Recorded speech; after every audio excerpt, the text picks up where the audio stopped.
Good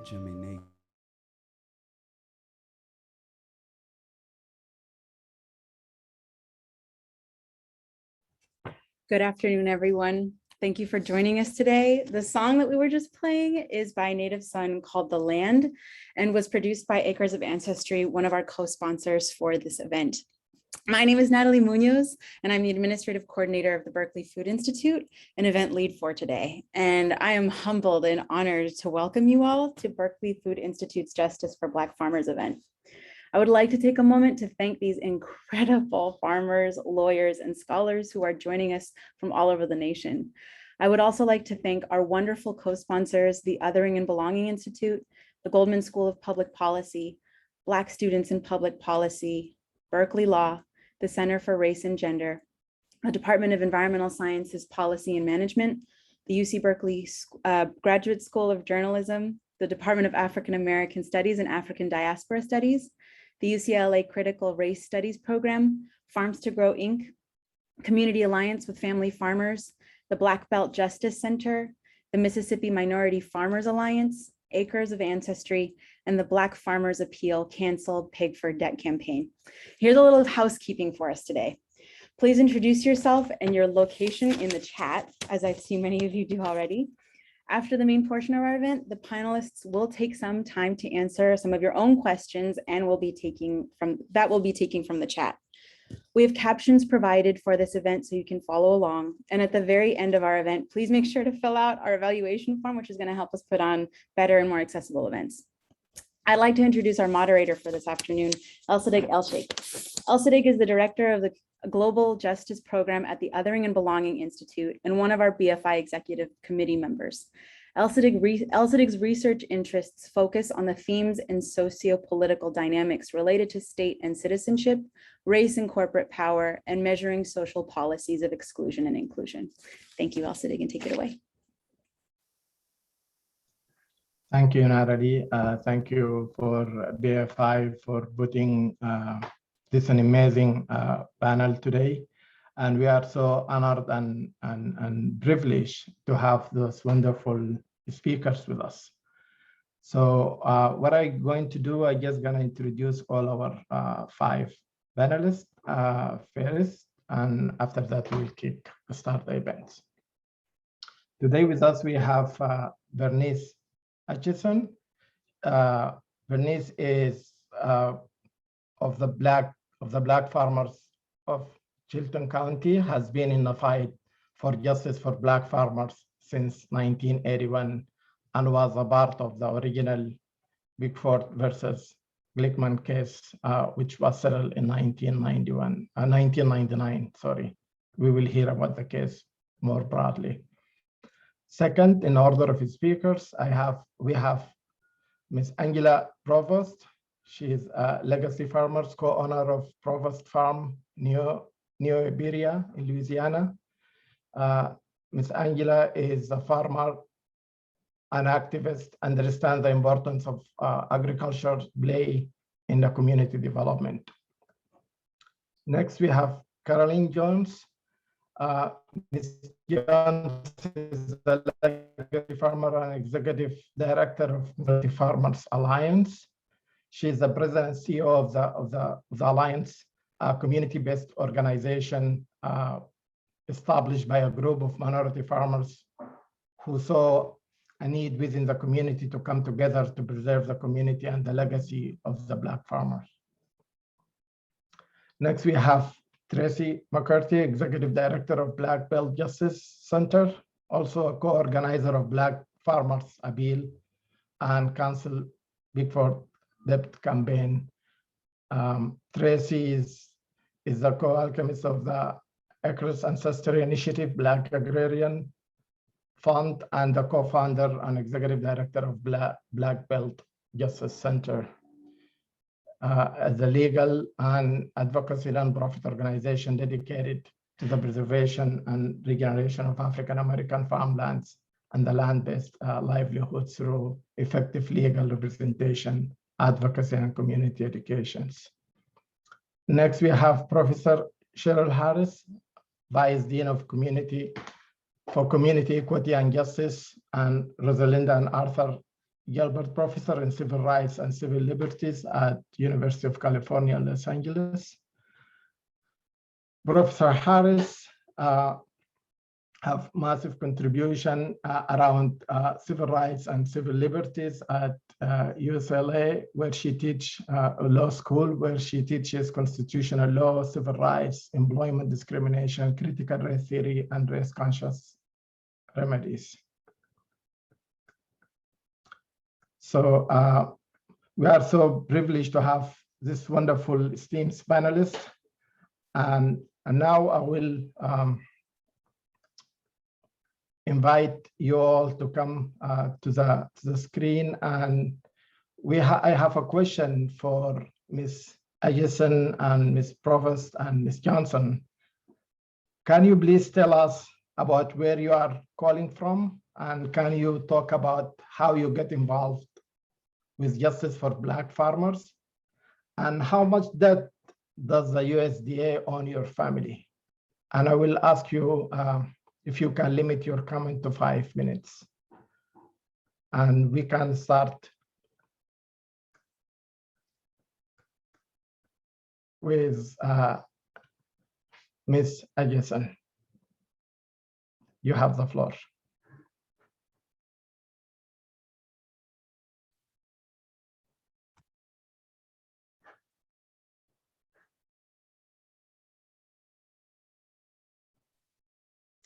I'm Bernice Atchison of Chilton County.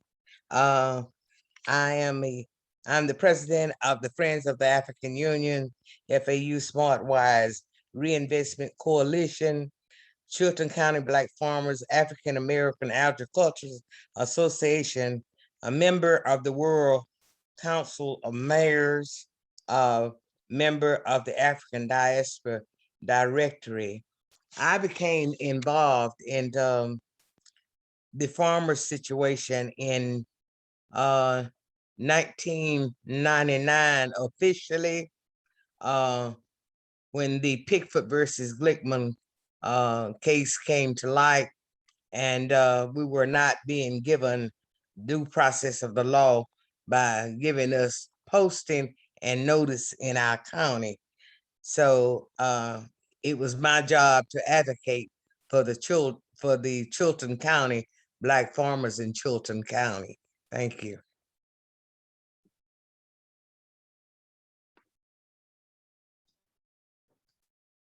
Thank you so much, Ms. Addison, for this introductory remark. And Ms. Angela Provost, please, you have the floor to make your introductory comments. Hi, everyone. Thank you for allowing me to be in this space with you all today. My name is Angela Provost. I'm a sugarcane farmer from New Iberia, Louisiana.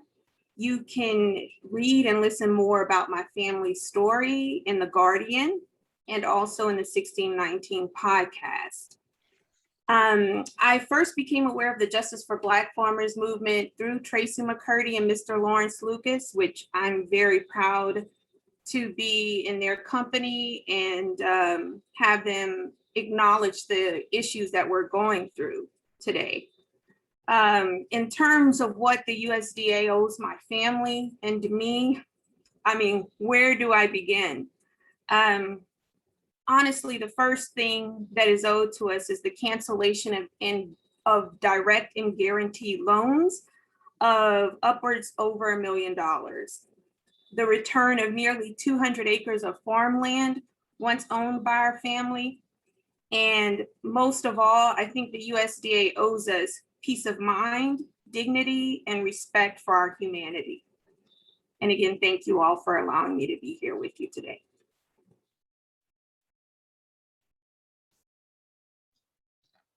Thank you, Angela. I'll invite Ms. Jones to give her introductory remark, where you're coming from and how much USDA or your family. Hello, everyone, and thank you so much for having me here today. As stated by Ms. Atkinson and also by Angie, the Tracy and the Justice for Black Farmers Center has been a phenomenal partner for our organization. We're located in Mississippi, and we have partnered with local, state, and national farmers groups, HBCUs, and 1890 land grant institutions to increase our knowledge base and also our strength. But the service that we have been able to receive and the partnership that we've had with Tracy and the Justice for Black Farmers Center has really moved the needle in favor of the Black farmers. In just a short time that I've known them, this is more progress that I've seen in over 30 years of fighting for justice for Black farmers. What does the USDA owe me and my family? I can give you an amount, $5,850,000. And some of you will say, well, how do you come up with that exact amount? We've been farming, my husband and I have been farming since the late 70s. And it's a long story. And it has been a long road for us, but not only us, the farmers that we represent. And when you say how much do they owe me and my family are part of a community. So what USDA has done is destroyed our community. There's a lot more that's owed to the community, but this is what I have come up with. And this doesn't even include interest. So I think that USDA has a lot to atone for. And I think that it's not just my family, but it's all Black families. And I appreciate this opportunity to be able to share this information with you.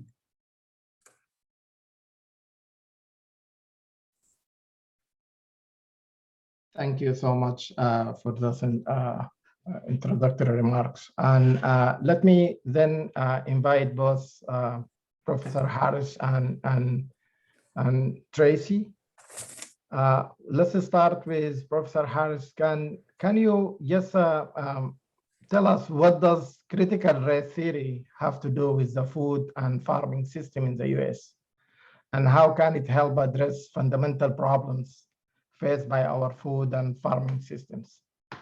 Well, thank you for inviting me. And it's a great honor to be on the panel with all of these farmer warriors, as I've mentioned before. I think this is actually one of the moments where we can think about the relationship between ideas and material reality. And one of the things that critical race theory is about looking at the ways in which systems, particularly the legal system, has structured the rules and the doctrines to basically favor certain outcomes and to favor the existing racial and economic relationships in the country. One of our tasks as critical race theorists is to expose the ways in which even rules that appear to be neutral on their face actually operate to dispossess and to exclude people at the bottom of the racial hierarchy. We believe that that law is a tool, but we understand that it is an imperfect one. And it is imperfect because of how it was constructed, how it has operated, and how it has continued to operate today. And I think we can see in the stories of Ms. Provost, Ms. Jones, and of Ms. Atkinson, and as well as all the others, the ways in which, despite the fact that certain forms of racial exclusion are no longer on the record, are no longer on the legal books, that the legacy of those rules still operates today to mean that their rights remain unrecognized, both in law and in policy.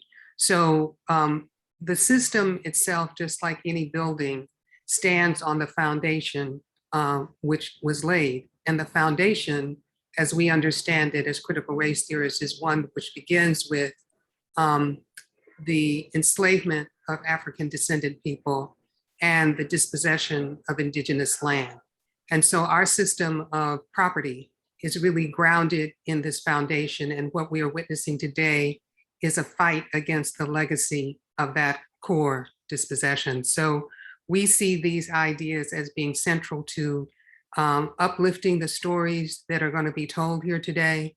We see a direct relationship between these stories and the resistance and the necessary ways in which the system needs to be transformed. When people are engaged in the kind of intergenerational struggle that these families have been to maintain some kind of control and ownership on land, which they and their families have basically built in terms of its value, in terms of its productivity, and still today are having to fight the legacy of not only private extraction, but public extraction through formal public policy like that at the USDA. I think we can see the importance of history to their struggle. And again, it's my honor to be part of the panel. Thank you. Wonderful, thank you, Professor Harris. And before I give the floor to Tracy, we would like to show a short clip from a video. And as soon as the video ends, we will bring Tracy to tell us where she is now and what the next step in the struggle.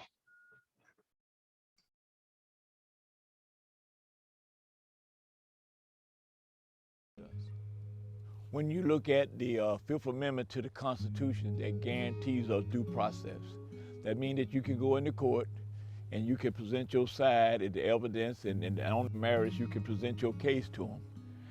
But what it looks like for us, because I don't know anyone that's been able to go into court, it reminds me of 1857 in the Dred Scott decision, when the United States Supreme Court and the Chief Justice at that time was Roger B. Taney, said that the Negro had no right that the white man was bound to respect.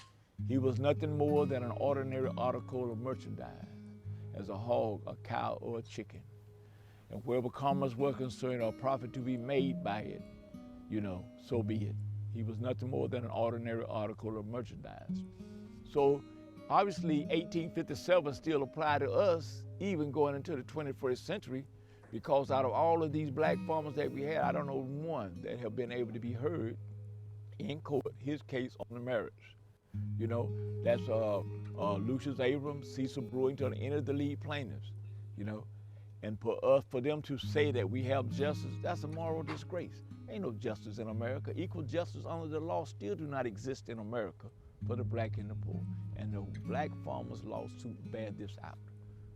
It bears it out. There was a gentleman by the name of Vernon Breckenridge. He was from Hennessy, Oklahoma. And so when the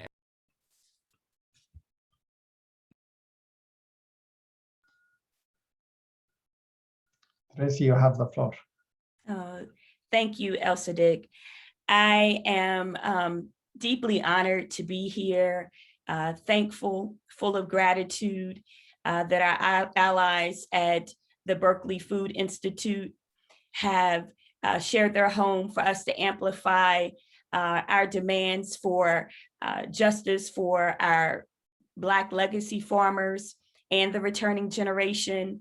I'm deeply honored and inspired by our farmer warriors, as Professor Harris said, that have stood guard over the whole Pickford debacle over the last 22 years, advocating for justice, standing in their sovereignty and challenging the colonial imaginary. And then, of course, I was introduced to Professor Harris's writings through my critical race theorist professor, John Calmore, who's now an ancestor. And Whiteness as Property, if you haven't read it, has been a touchstone for me. Critical race theory has provided me the armor in which to challenge interlocking systems of oppression, hierarchy, and suffering. And so I wanted to speak briefly about how we got here.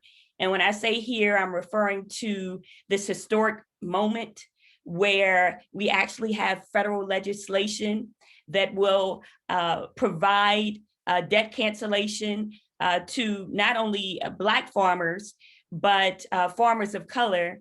And with this second iteration with the budget reconciliation, which we'll get into, white farmers as well.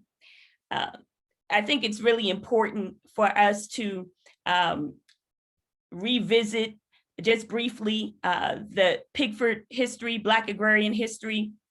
And again, there are various timelines of colonial dispossession and exclusion, but many folks in the beloved community are not aware of what happened in 1999 with this historic class action racial discrimination lawsuit that resulted in massive debt for Black farmers, no legal recourse for our Black farmers to hold on to their farmlands.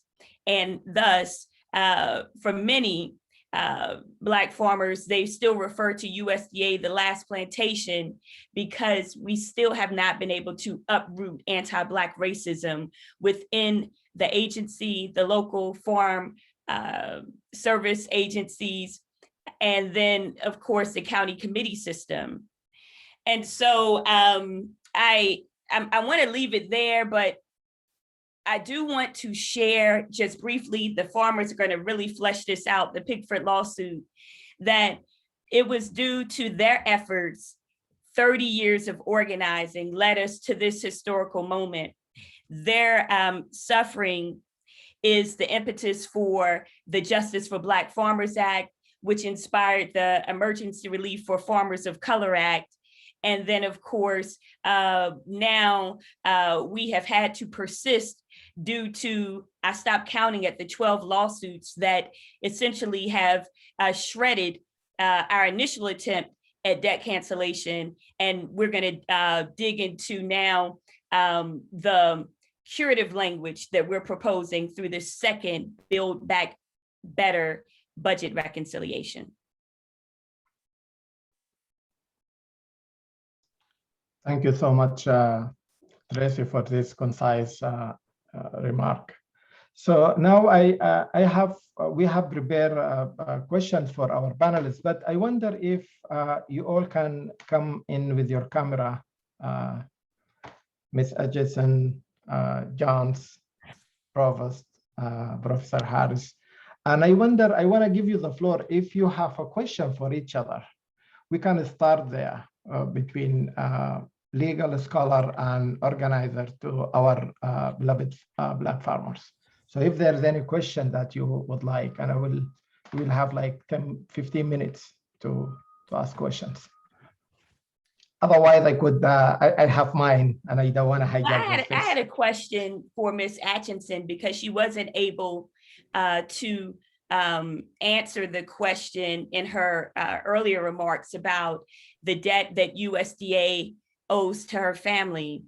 And I really, again, I really salute our elder farmers, because this has been a long journey.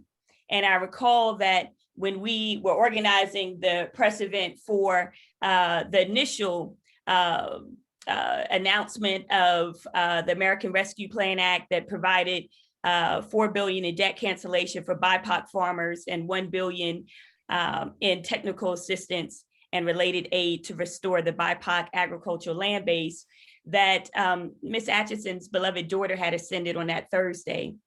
And our press event was the following Monday. And I remember calling her, and she said to me, we have to get this done. We have to get this done. There are thousands of Black farmers that have ascended to ancestorhood without restorative land justice from USDA. And so I just wanted to invite Ms. Atchison to talk about the debt that USDA owes her family. Ms. Tracy, the debt that USDA owes my family really cannot be calculated, because that debt was never conciliated, and it's important because it would have cleared the land debt for generational heritage. And the farmer, who was me, could have concentrated on farming and not have been so stressed. USDA caused this problem by poor administration and county committees who was buying up the land in our area from foreclosures for pennies on the dollar. And many times we as the farmer had to take out a second loan at a higher rate and unfavorable terms just to stay in business. We had to take the injustice of our USDA office telling us that there was no money available that the program was not in existence when we knew that it was in existence. My husband, my best friend, the father of my children, died because of all the trauma and the worry that went on in the USDA. My problem has been very pervasive because I have been sent from sister court system to sister court system, and I have never been able to go before the court in order to get my case resolved. And that has been pervasive. It has been pervasive. They could not get rid of me because I had the paperwork. I turned the paperwork in on time. The paperwork was done in accordance to the law, and it was just. But I didn't receive justice. I still have not received justice. And in turn, the judge ordered me to aid and assist with 66,000 Black farmers who were denied entry into Pickford versus Glickman. But what he failed to do was he failed to give me legal aid and assistance to help me to help get those cases adjudicated. This was unfair, unjust, due stress, and did not give me justice either. So what could we do? I did the very best I could because I was not a constitutional lawyer, even though I had been before the Judiciary Committee and testified on several different occasions. I had gone in 2004 and proved the no notice provision where it was they were not able to dispute that it was done wrong and that we did not have due process, nor did we have posting and notices. In my county, in my state, that was 66 counties. We only had 6 counties that had notices, and there was only enough notices in those 6 counties to, well, it wasn't enough notice in those counties to service those particular counties. In Georgia, there was 166 counties. Only 12 counties got notices. So how could that be justice? They set us up to fail. They set us up to fail. The lawyers did not administrate it in accordance to the consent decree because the consent decree was signed by the parties and they adjusted it the way they wanted to adjust it without all of the parties signing. It was unfair, it was unjust, and it was devastating for all that was involved, including myself. And yes, I'm gonna tell you, I've got mad, I've got angry, I've wanted to curse, I've wanted to blow up some stuff, but I knew none of that would aid and assist my people. And my quest in this case was to be able to help the Black farmers, my people, to get beyond where we was and to show that we was intelligent enough to follow the rules and regulations under 23B3. I went and bought me a set of law books. One of them included 23, the rules for the just litigation. I went and bought me a Black law dictionary. I put myself back in school at home. And I submitted my paperwork and they were not able to turn it down. I submitted other people's paperwork. They were not able to turn them down, but they still have not paid us. That's injustice. Thank you. Thank you so much, Ms. Edgerton. This is a great window to our conversation. Let me bring Ms. Provost, and let me ask just to piggyback on what Ms. Bernice told us. How can you discuss how the U.S. Department of Agriculture and other local farm service agencies, offices, and other county committees have used that as a racialized tool to dispossess Black farmers of their farms? And why do you think Black farmers call USDA the last plantation? Yeah, so I wrote this answer down because I don't want to go off on a tangent, because this is a very important question that deserves a very straightforward answer. And first, I'd like to start off by saying that we need to dispel the myth that Black farmers hold larger amounts of debt than white farmers. Statistically, Black households in particular have lower debt levels than white households, right? So that means the issue is predatory lending schemes within the USDA that allow for the transfer of wealth from the hands of Black farmers to agents of its institution, the USDA, including county committee members. Most often, white farmers are allowed to use debt as a tool to improve their farms and land, while us as Black farmers are held in a system of servitude due to the historical culture of racism within the USDA.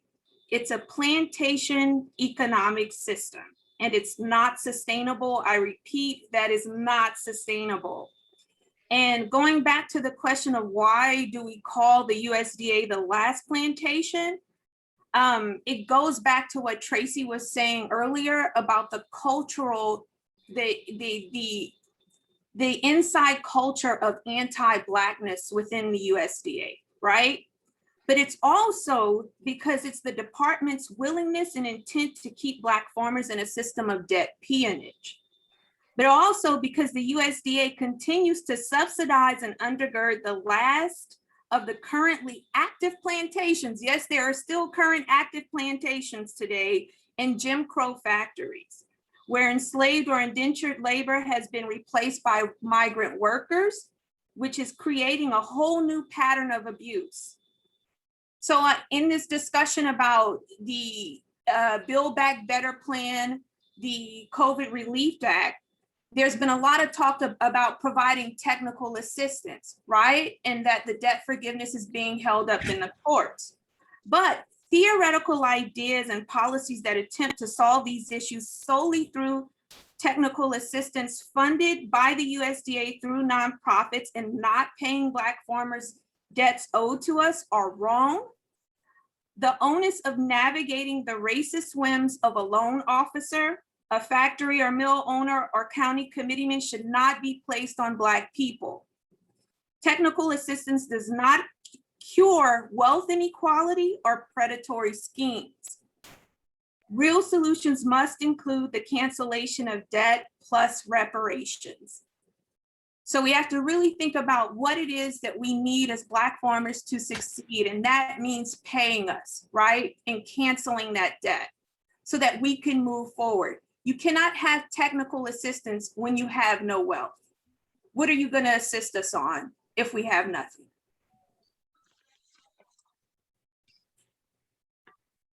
Thank you so much, Angela. Let me bring Ms. Jones. And I want to ask about filing complaints with the USDA Civil Rights Office. So recently, the Office of the Inspector General released a report, USDA Oversight of Civil Rights Complaint.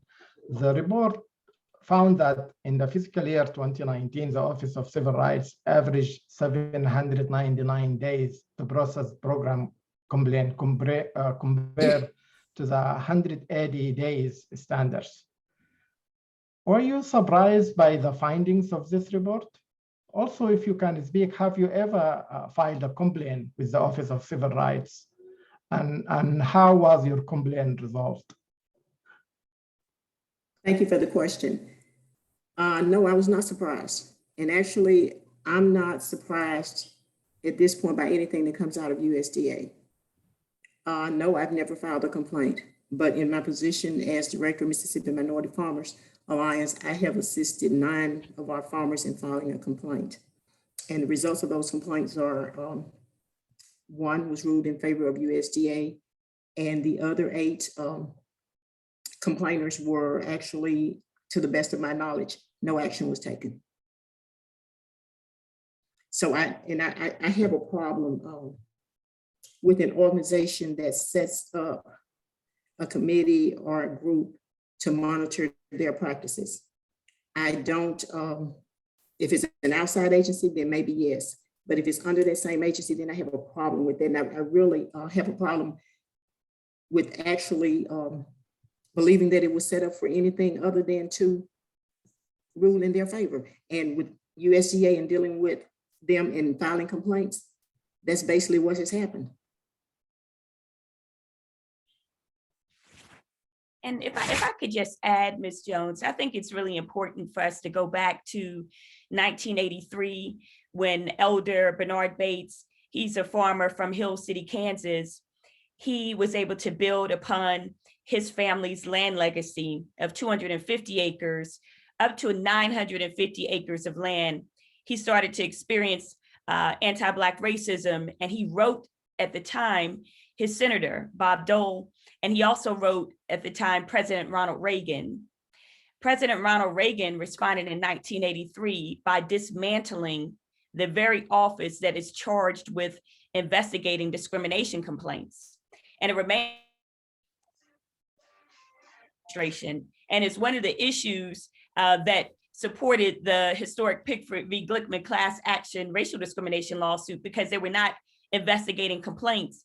And so when we talk about the need to uproot anti-Black racism within USDA, when this report came out, it was essentially the same as Reagan dismantling the Office of Civil Rights, because the office still acts as a closing machine and does not investigate the claims. And consequently, Black farmers have lost tremendous acreage due to this relentless policy of anti-Black racism.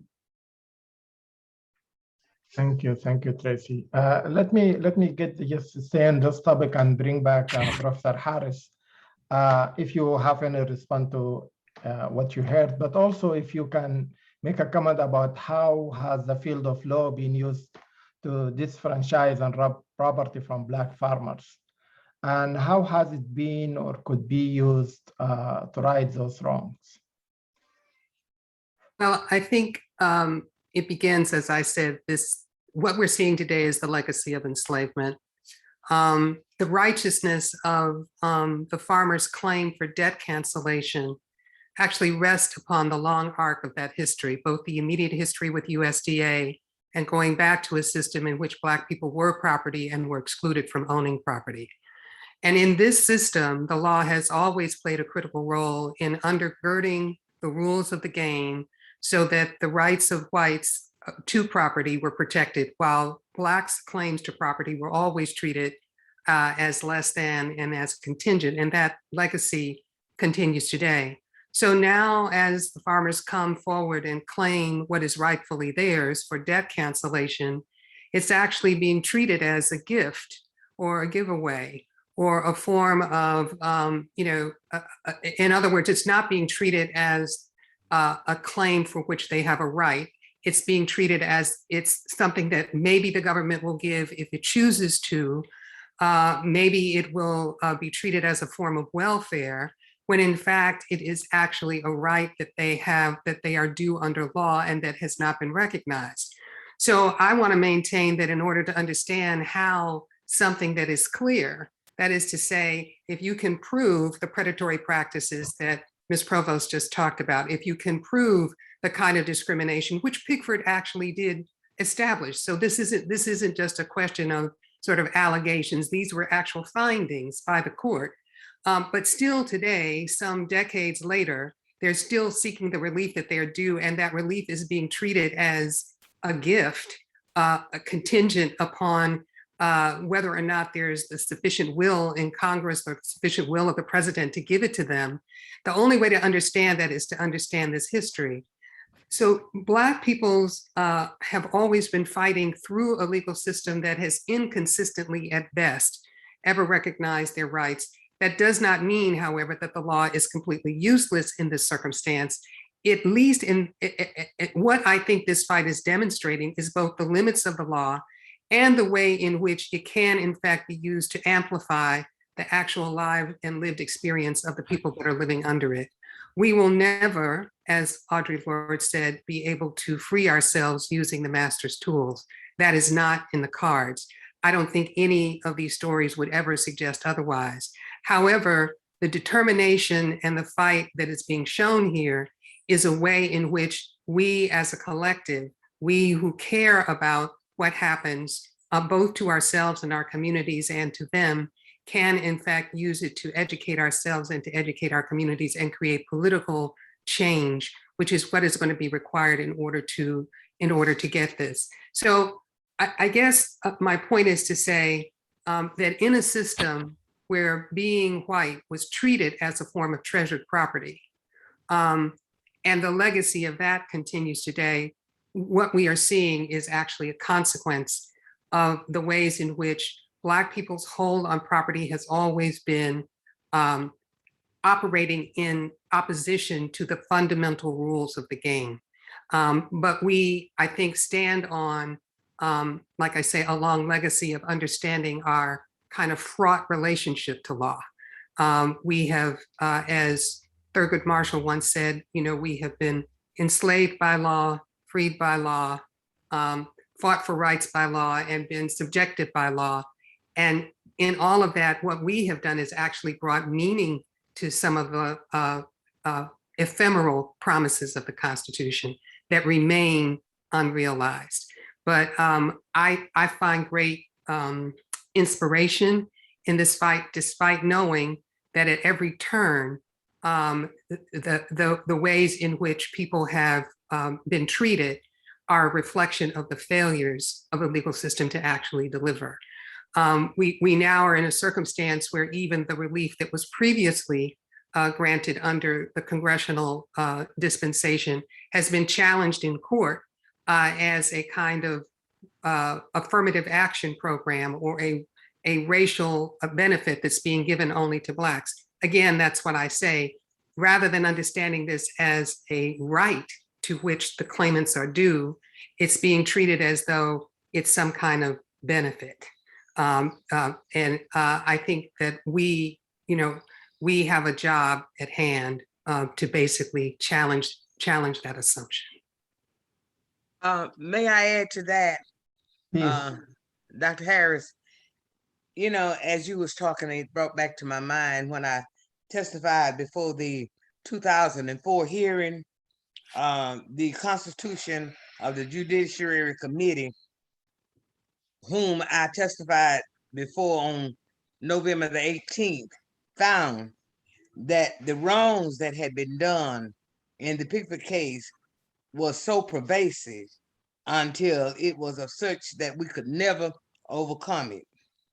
And I say, no matter what is achieved today, they cannot give back life. They cannot give back health. They cannot give us back our generation wealth that we've lost. I lost a son, 2 daughters that had farms, and a husband, the father of my children, my best friend. They can never give me that back. They can never give me back the 22 years that I have been in service just with the Pickford part of the case. Those are years of loss that I cannot regain, no matter what they do. My heart is broken. My eyes is full of tears. I have suffered. And on top of that, we had a judge who was the judge, the judiciary, and the gatekeeper. And he failed at all 3 areas. We just want justice, a semblance of justice that would allow us to continue, because they can never repay us for what they've taken from us. Thank you. Thank you for that wisdom. Ms. Provost, let me bring you back. Can in this vein of talking about justice and denying Black farmers loans at the higher rate than any other group in, for example, in 2020. Also, the total number of direct loan to Black farmers have fallen sharply in recent years. So what do you think of Secretary Belzak's recent announcement to establish an equity commission? We had this discussion earlier on the pre-chat for this panel. And one of the comments that I made, and I believe this wholeheartedly, is that an equity commission is not truly equitable if it doesn't include critical race theory, right? So that in the terms of, the quote unquote technical assistance being provided to Black farmers, we also have to address the real culture of racism and the denial of historical fact within the institution or the USDA as an agency itself. Until that is properly addressed, you will continually see the depletion of Black farmers, the denial of direct and guaranteed funding to us.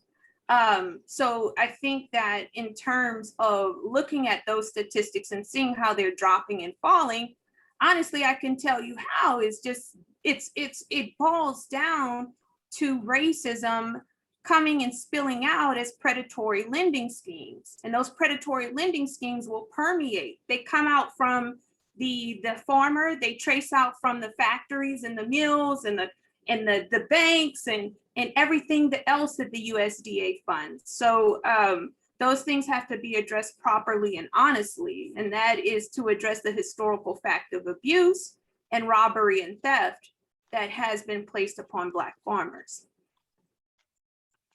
I just wanted to add. And I was just going to add, Ms. Atchison, that, and I invite beloved community to look. We have a timeline that we created with Environmental Working Group and the National Black Farmers Association, and the documentation of anti-Black racism of USDA against Black farmers, which has eroded the Black agricultural land base, is well documented. We could go back to 1965, the Kratt report of 1997 that predated Pigford had over 92 recommendations that have never been implemented. I wanted to lift up the story of Carl Parker, one of the farmers from Ashburn, Georgia, and he actually spoke at a listening session back in 1997 with Dan Glickman. And as soon as he got home after speaking about the hardship and the racism that he had endured, the local FSA office had initiated or accelerated his loan and initiating foreclosure proceedings against him. This is during the negotiations of the Pigford lawsuit. Mr. Parker's debt exceeds $1 million today. And so I think it's really important when we talk about this debt that it was racialized debt. One of the farmers, Gladys Todd from Zebulon, North Carolina, she testified back in 1997 that her annual debt was $25,000 and $20,000 of that was interest. So when we talk about the Equity Commission, I'm reminded of our coalition meeting with the Biden-Harris transition team, and Secretary Vilsack at the time was heading up the ag policy for the Biden-Harris transition team. And they were talking then about an equity commission. We were talking about a foreclosure moratorium and debt cancellation. So the solutions are with the farmers. Otherwise, USDA will continue the policy of what we call waiting for our Black farmers to ascend to ancestorhood, just waiting for their farmers to die out. Thousands of Black farmers have ascended without justice from USDA. I like to say this year I celebrated the 40th year dealing with USDA. 40 years. Back in 81, I went to my representative, who was Richard Shelby, and asked him for aid and assistance in the Feed a Pig program. That was 40 years ago. And we still have no resolution. Something got to be wrong. Let me ask you all, we have this question from the audience. Let me ask you this, how does Black farm ownership affect Black generation wealth? We can start with Professor Harris, if you will. The land is the wealth. The land is our pure gold. Because from the land, we can survive. We can feed ourselves. We can live on it. We can rent it. We can feed our cows. We can use it in so many different ways to aid and assist one another. It allows us to be on our own and independent. And this is one of the things that I think that they have not wanted us to be, which was to be independent. But land is wealth. And without it, we have less wealth.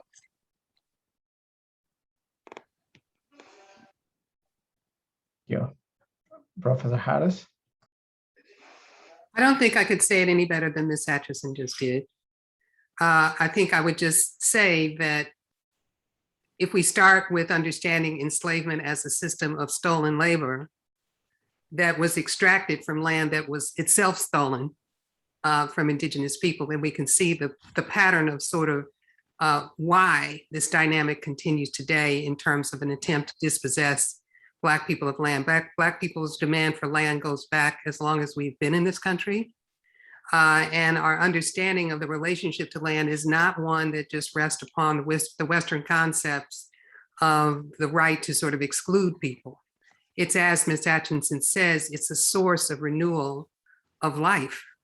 And in that regard, it's crucial it's crucial to all people, and it's particularly crucial in terms of our relationship to it, in terms of the history that we've alluded to before. But I couldn't say it any better than she did.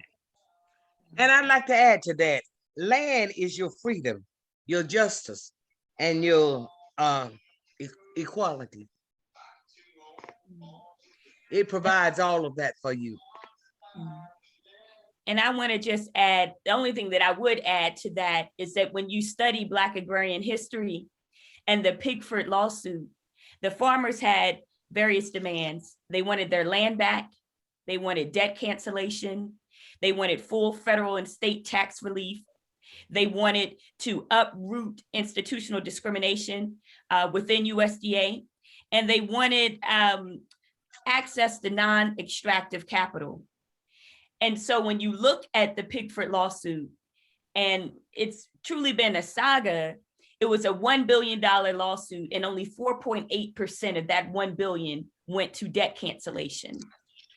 Only 15,000 Black farmers, a little over 15,000 Black farmers received the $50,000 cash payments, which we all know is a pittance with respect to farming. At the time, there was a professor from North Carolina A&T, Dr. Donald McDowell, who said at the time it would take 250,000 for Black farmers to re-enter agriculture. Yet the payments were based on the recovery to the Tuskegee experiment survivors, not actual economic harm. Most recent scholarship from Dr. He's out of Duke University, William Darity, projects that what is owed to Black farmers exceeds $350 billion, upward to $1 trillion. And so I think it's really important to contextualize what our farmers were fighting for. They were fighting for the land, and USDA did everything they could to avoid having to return the land to Black farmers. And then when we talk about the praxis of whiteness as property, it still has taken 22 years for us to get to this historical moment. One of the farmers, Eddie Slaughter, says, sometimes God sends a blessing and the devil delivers it. And that's what happened with the pandemic and how we were able to advocate. We're not done. We're not running. We have not run our victory lap yet because of entrenched anti-Black racism, where this Congress still has yet to address and provide race-based remediation to Black farmers. Thank you, Tracy. Can I add just one thing I have to also say? This is like so good, but Sure. in thinking in terms of land ownership, we always talk about how home ownership builds wealth for an individual family. We have to think of land ownership as building wealth for communities. Here we've had maybe 60 African-American farm families go out of business, sugarcane farm families, the #1 lobby crop in the US, right? That is close to $90 million for just about a 20-mile radius, right?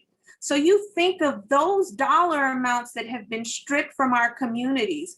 What has happened here, the closing of schools, the closing of infrastructure, all of that decline and decay wreaks havoc and creates trauma for us, you know? And so just thinking about land ownership in terms of community development is key and golden. And Tracy is talking about real solutions when she says debt forgiveness, you know, mortgage moratoriums, those are real solutions. Those are things that we as Black farmers need. And I just have to second and concur with what she is saying. Ms. Atkinson, you should unmute yourself and you can speak. Also, if we look at it, we look at if they return the land to the farmer, that's freedom. And in that freedom, you are able to make good choices and survive. You know, and it brings to mind that in the first part of the president inauguration, he wrote this executive order of 13895, and with the stroke of a pen, this thing could be over with, either from the president or from Vilsack. Either one of them, with the stroke of the pen. Don't need no congressional hearings or anything. All they need is just the stroke of the pen. And this could be over with and could be equitable, and we could get on with building the infrastructure of this country instead of worrying about what we're going to be into tomorrow, what else they're going to bring up. All they need to do is just follow the law. They refuse to follow the law and they waste the money in court fights. Thank you, Ms. Atkinson. Let me ask just Ms. Jones if she have any comment because she didn't have the chance to speak, and I will get back to you, Tracy and Professor Harris. Ms. Jones, if you have anything you would like to address. Okay, I was trying to unmute. Thank you. No, I don't really have a lot to add other than the fact that we all understand the value of the land, but we also have to take into consideration our youth, and we're older farmers. And at this point, we have got to make sure that what we do it and we get it right, because it's going to affect the next generation. And as far as with the Equity Commission, I am totally in agreement with Tracy and the other panelists. And when you are busy taking and taking and taking, then there's going to be somewhere that you're going to slip up. And I think that the pandemic has exposed a lot of stuff that has been going on that we did not know about. And as far as us being told that you've got to wait, you've got to go through this committee, you've got to go through that committee, when within 30 days, the previous administration was able to get billions of dollars in relief to white farmers. So, and as Ms. Atkinson said, with the stroke of a pen, a lot of this can be taken care of, but it has to, you have to have a desire to want to do it. And what we get in the Black community is lip service. And I am just about fed up with lip service because I know I don't have much longer to be here, but I would like to make sure that we are able to secure the future of our young people, because that's going to be the future of the Black community. We've got to take our young people under our wings. We've got to teach them, and we've got to teach them to be able to manage what we leave to them. But first, we've got to have something to leave to them. And I would also like to see the myth that Black people don't work or don't pay taxes. I'd like to see that removed, simply because we had one of our farmers to go into the USDA office and apply for assistance for years. He was not able to get it. So finally he was fed up and he asked the officer there, why is it that Black people can't get assistance? And his response was, well, y'all don't pay no taxes. This was 2 years ago. I'm not talking about something that happened in the 60s and the 70s. This was 2 years ago. And we have been waiting and we've been waiting for things to change within the USDA. How long do we have to wait? Year before last, we went before the county committee. Each year in our community, we have on our farm a youth field day. We have from 300 to 400 students from 5 different schools on our farm. There is money in the budget to help assist in paying for this service. We went to the county committee, the president of the county committee, and one of the largest farmers in our area, who has gotten millions of dollars from USDA, asked us, why do you want to help them? Because the schools were predominantly Black. This was 2 years ago. This is what we're fighting. This is what we're in the community. And this is what we're fighting every day. And when you say justice for Black farmers, it's justice for Black farming communities also. And it's our future. It is for our children. So we really need to look at a lot of different things. You've got rural development. Rural development comes under USDA. In our communities, our schools are dilapidated. We don't have access to broadband. We don't have a lot of things in our communities that will cause our communities to grow. So it's a wide variety of things that we're fighting for. And we need to make sure that all issues pertaining to Black farmers are brought to the forefront. Tracy, Dr. Harris, UC Berkeley, I can't thank you all enough for putting this together and allowing us to have the opportunity to talk across the United States. We in the South know what's going on, but you come in contact with a lot of people that don't know and they don't understand. And a lot of people that are in different states are standing on the shoulders of the South. So we need to come together as a people. And I don't see us being able to be stopped if we come together as a people. That's one of the things that we've got to do. We've got to educate each other. We've got to partner with each other. And we have got to move the needle and change what is going on in our communities with our young people. And it's from crime. There are a lot of different things that are going on in the community, but there is a reason for that. And what Ms. Atkinson said, Miss Tracy said, Angie said, it all goes back to ownership of land. Land is money. Land is power. If it wasn't, we would have it. Okay, it's just that simple. And that's all I wanted to say. Thank you so much. Ms. S., do you realize that there's $341 billion in the Federal Reserve that could take care of this problem? Right. Let me put that question for you, Tracy, and Dr. Harris as well. Tracy, is there any status update on the Justice for Black Farmers Act? And the second thing also, if you can speak to if it's possible to do anything about the issues brought forward through the executive order of Biden's racial equity statement. Thank you for that question. With respect to, I want to backtrack on, again, this advocacy. When Senator Elizabeth Warren was running for president, our coalition met with her at the time, she had a singular analysis of the contributing factor to Black land loss.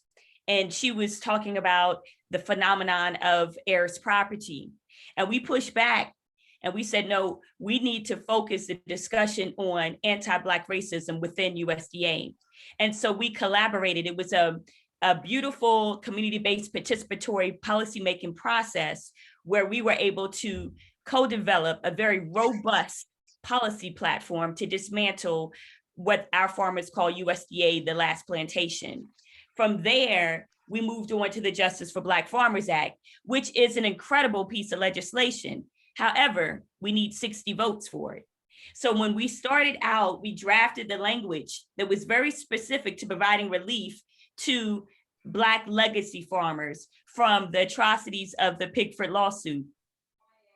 And from there, we realized that we probably weren't going to get any traction with it. If anything, the Justice for Black Farmers Act will be kind of carved up and we might be able to move some of the pieces through the Farm Bill. But then we looked at another strategy, which is budget reconciliation.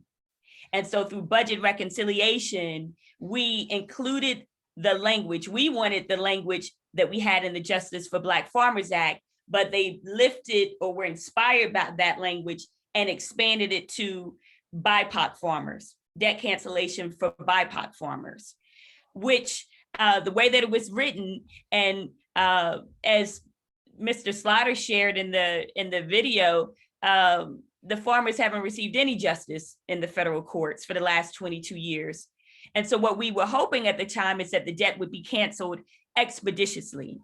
Again, USDA has been offsetting Black farmers' accounts over the last 22 years. Elder Slaughter that was in the video, he's a double amputee, blind in one eye, and USDA over the last 9 years offset his Social Security, disability, and subsidy payments amounting to $41,000. $41,000. This is what our federal government has done to the Black farmer. And so from there, here we are, right? I look at the lawsuits that were filed, and it's like, well, when Harriet Tubman heard the hound dogs, what did she do? She went in a different direction. And so we have proposed curative language in this second round of budget reconciliation.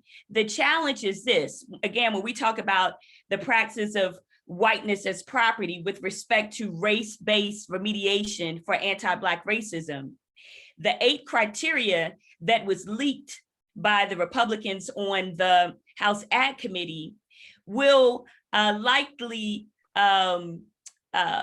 it's drafted to provide relief to economically distressed farmers.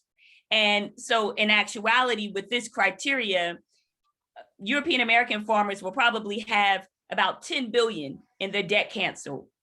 There's no cap. And so then one of the issues for us when we pulled back the onion and looked at things, we thought that there were 17,000 Black farmers that would get their debt canceled.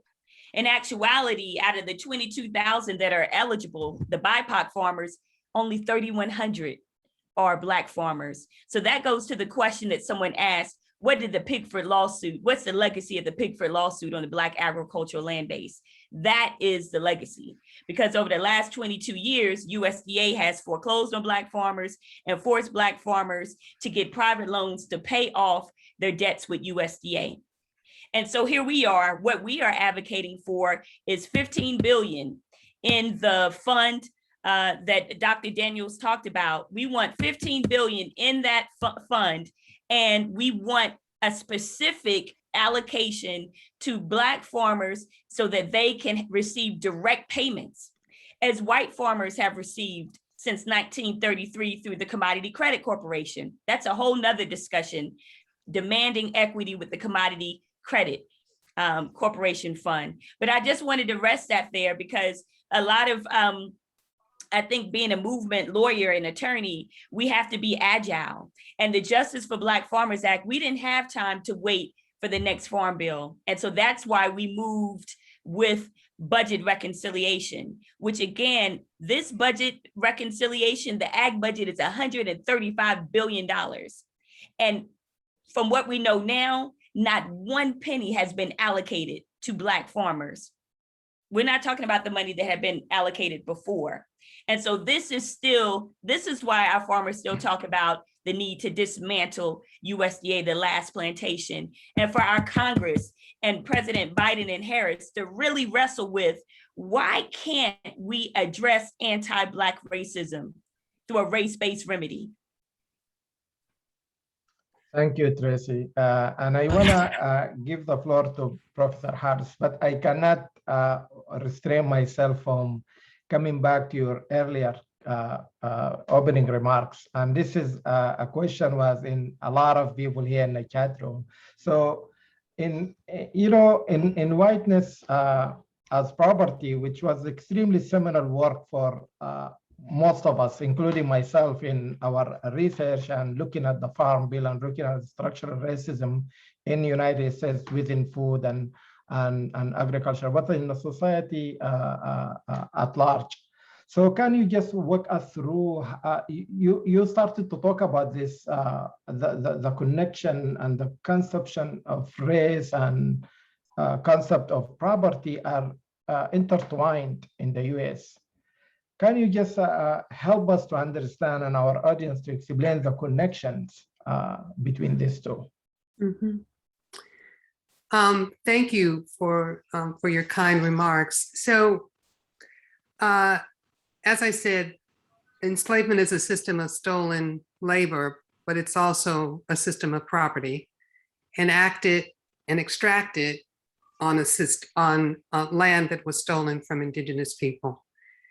And as a system of property, it operated in ways that reinforced and relied upon the racial hierarchy. So in legally defining Blackness to be the equivalent of being a slave, that is, the presumption was if you were Black, you were a slave, the opposite was also being legitimated. The idea that being white was valorized, that it was treasured, it's itself property that is valuable. And so American law actually starts its system of property, the origins of it, make property and property rights tied up with race. One of the principal rights of liberal property under Western regimes of property is the right to exclude. You say, if I have this chair, I have the right to say who can sit in that chair.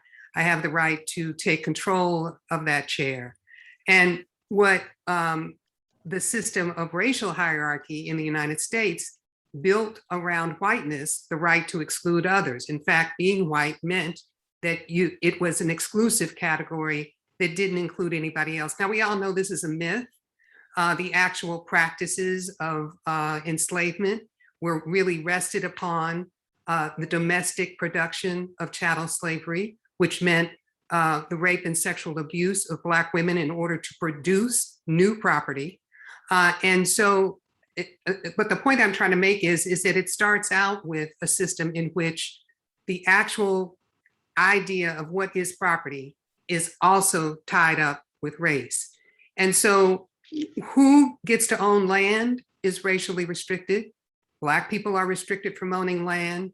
Indigenous people's cultural practices around land are not recognized as ownership. So even though they are the owners, they're treated not as the owners. It's also who gets treated as property is racially restricted. So if you're Black, you get treated as a form of property, but not if you're white. So in this way, I guess this entanglement means that Black people's rights to property have never been fully recognized because the actual concept of property, the way in which the rules of the game were set up on a foundation in which we were excluded from owning property, but were in fact presumed to be property. So in fighting through a legal system now, what we see is the legacy of that. So going back to the point that Tracy was making about the problems that have been recently encountered. So we should go back to where Ms. Atchison began, which is there is no payment for this loss. This loss it cannot be calculated. But we also are actually in a point where we're saying, recognize the rights that we have here and now over the stewardship of this land, the ways in which our work and labor in this land need to be recognized, both for the benefits of the individual families and, as I've indicated, for the communities at large. And in this context, as Tracy mentioned, the most recent efforts to place before the Congress and before the Biden administration a demand to recognize debt cancellation, which is key to being able to hold on to the land, that the initial effort to specifically target that relief for Black farmers was resisted for political reasons primarily, for the idea that basically this kind of remedy would be very difficult to get through the Congress, and that it also was one in which there was I think apprehension. You got a big old bucket full over there. Apprehension about Yeah. My mom sent me. Ms. Atchison, mute yourself. apprehension about what the fate of such a rule would be. And so the result was that the original language was supplanted by new language, which made it vulnerable to challenge in the courts, because the courts have been very hostile to anything that has been racially targeted, even if the underlying wrong was racially specific. In other words, what Pigford establishes is a long-standing pattern of predatory practices, exclusionary practices towards Black farmers. If that were a new lawsuit brought into court on those bases, the remedy that would be sought would be to provide relief to the people that were harmed. But now under the legislation, it's being challenged as, again, as I said, as a kind of form of reverse racism against white farmers because it didn't provide for them. That has resulted now in the turn towards, as Tracy has indicated, seeking other forms of budget reconciliation to see if there is an opportunity to rectify it. But it really does boil down to the question of when will these be recognized as rights, not as some kind of claim for special pleading. This is actually a claim that should be recognized if we understand anything about the sort of basic rules of law and property, but it's being treated as though it's some kind of gift. And so I think we have a challenge here because the existing framework, as has been testified to here, has all the funny little procedural rules, all the ways in which various barriers have been set up to allow the powerful testimony of the people who have lived this experience to actually get before a trier of fact and get relief. That has been the barrier that has been placed. And it is why we now have a situation where less than 1% of the land in the country is owned by Black farmers. That didn't happen as a consequence of the incompetence of Black farmers. That didn't happen as a consequence of the result of the negligence of Black farmers. That happened as a result of the consequences of the legacy of slavery and segregation that are still with us today. Thank you so much, Dr. Harris. And that's also begs the question what we think about reparation in a general terms, in terms of rights rather than gifts. But let me ask a burning question from our audience, especially for our elders, farmers, but also feel free, Tracy and Harris, to contribute. There is a question from very young generation described as millennial or Gen Zs. The question goes like this: what advice or strategy would you offer for people like ourselves who are in this learning and would like to learn more and to get involved? So what advice you will give them? We can start with you, Ms. Atchison. Unmute yourself. My advice is get an education and never lose the God gift of being able to use your hands. Realize the value of the earth that you stand on. Use it well, take care of it, and it will take care of you. But in the meantime, you can't sit around and wait for somebody else to do it all. You have to become a part and do your part towards advancing the cause, because one person cannot shoulder it by themselves. It's too much. It's too much. We have to be willing to be versatile, more especially if you're Black, because the job that you have today may be gone and you may have to do something else tomorrow. So get a good education, be willing to be versatile, and move on. That you can change, change it. That you can't change, put it in the hands of the Lord and just move on. Thank you so much, Ms. Johnson. Ms. Jones, if you have advice to our younger generation. I will come back to you. So Ms. Provost. So yeah, I think millennials and Gen Zers have a real privilege in holding the fact of social media allows for a great deal of communication and education in a practical sense, right? And I think one of the things that I think young folks could do is learn the disparities in agriculture and the things that you buy in the store, the food, the products, the clothes, any of those household goods that you may have that are connected to USDA and USDA policies, learn about that, right?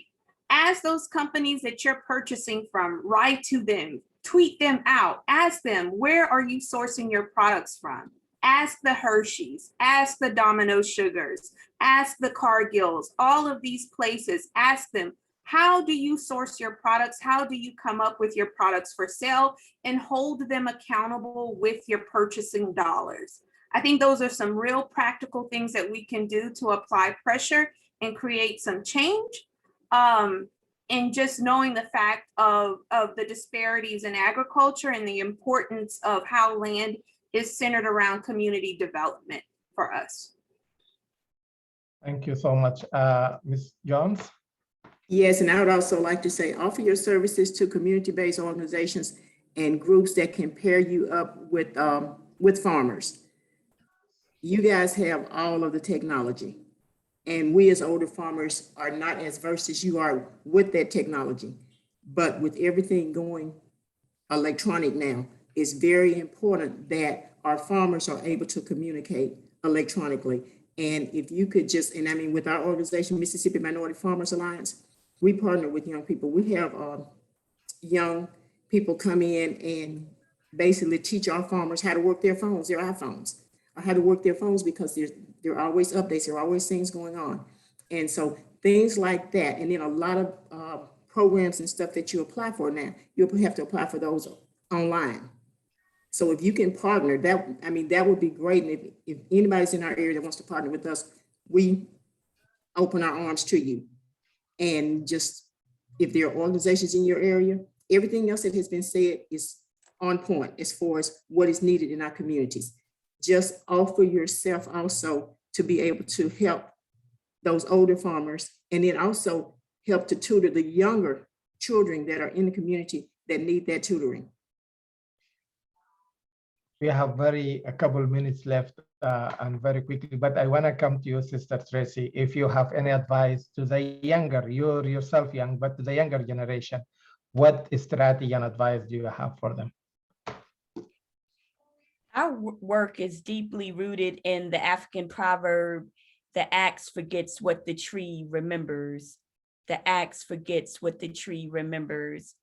And we got into this fight about 3 years ago when some of the elder farmers reached out to us needing legal assistance in their federal appeal. And we thought about David Walker's appeal, and that's why we named our campaign the Black Farmers Appeal Cancel Pick for Debt campaign, because it was a polemic against racialized debt.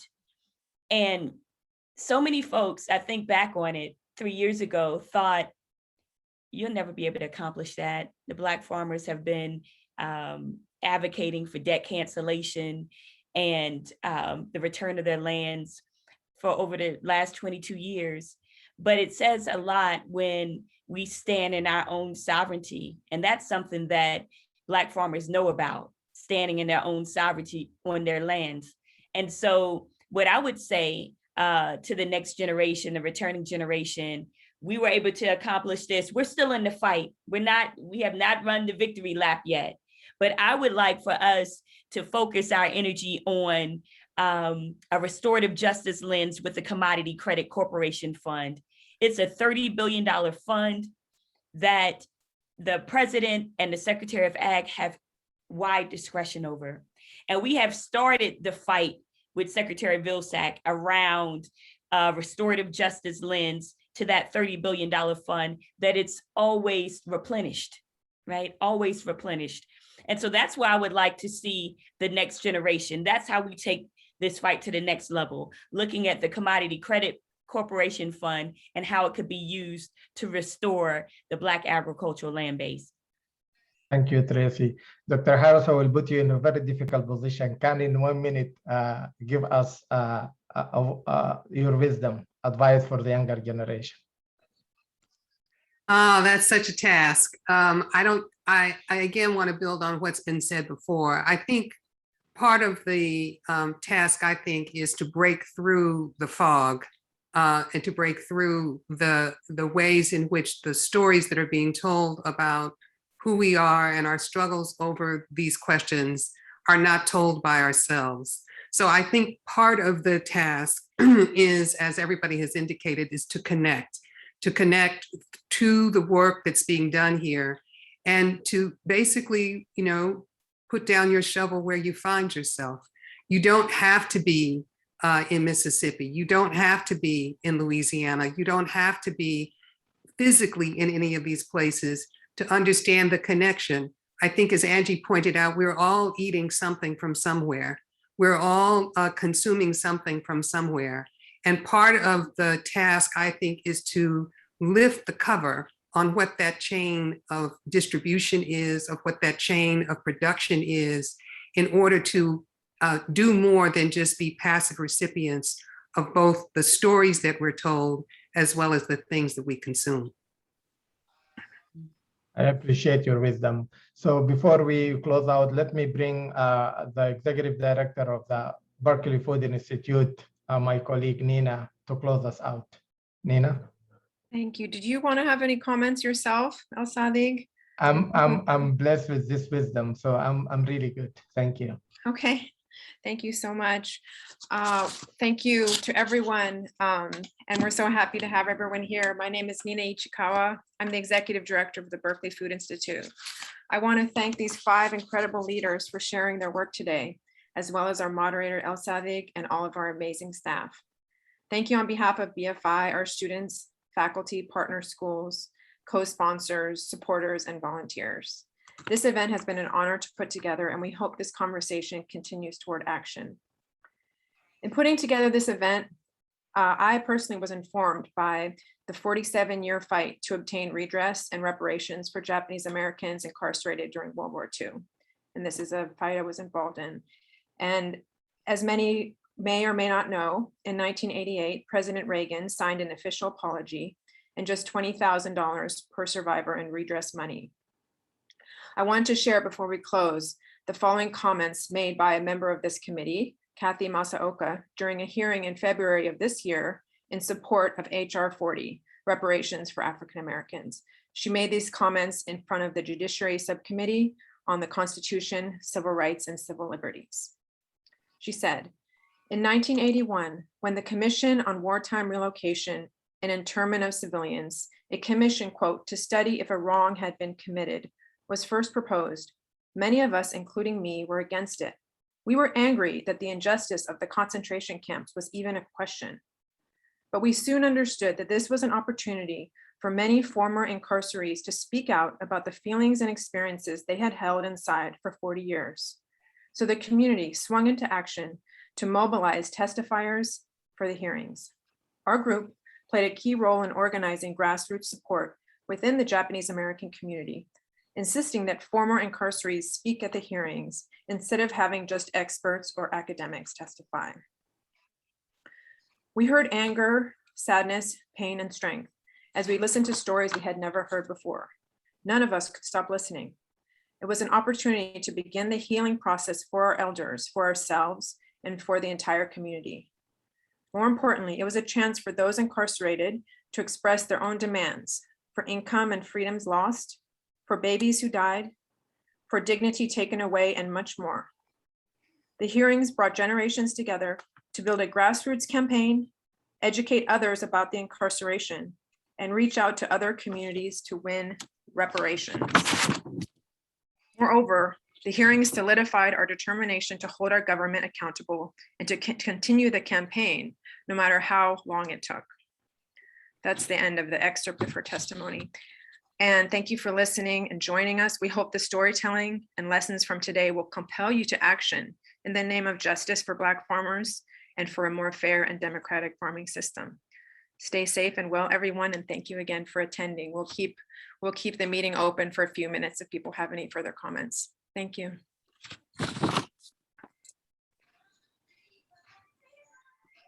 Thank you, Nina. And we will stay for 5 minutes, but I want to just add my voice to thank you for this incredible elder and the wisdom they brought to us. And thank you, Tracy. Thank you, Dr. Harris. Was a wonderful, I'm honored to be part of this conversation.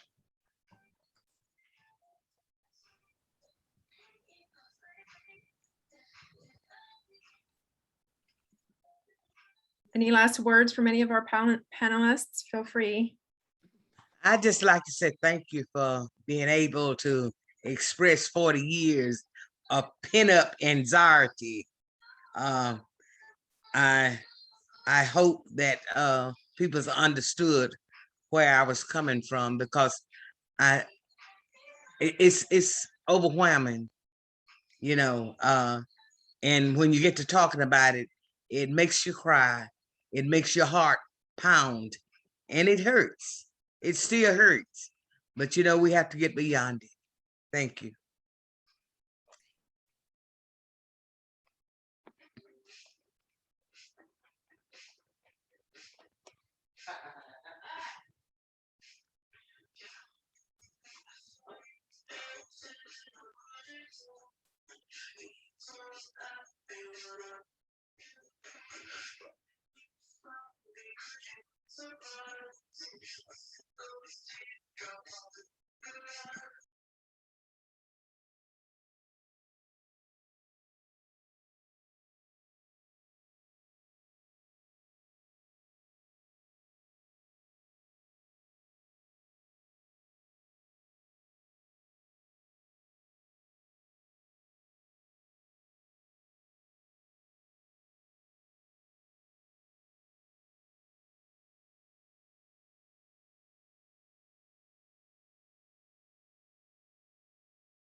Thank you. We'll sign off now, and we'll be posting all of this information on our website, as well as emailing it to participants, the information as well as the recording.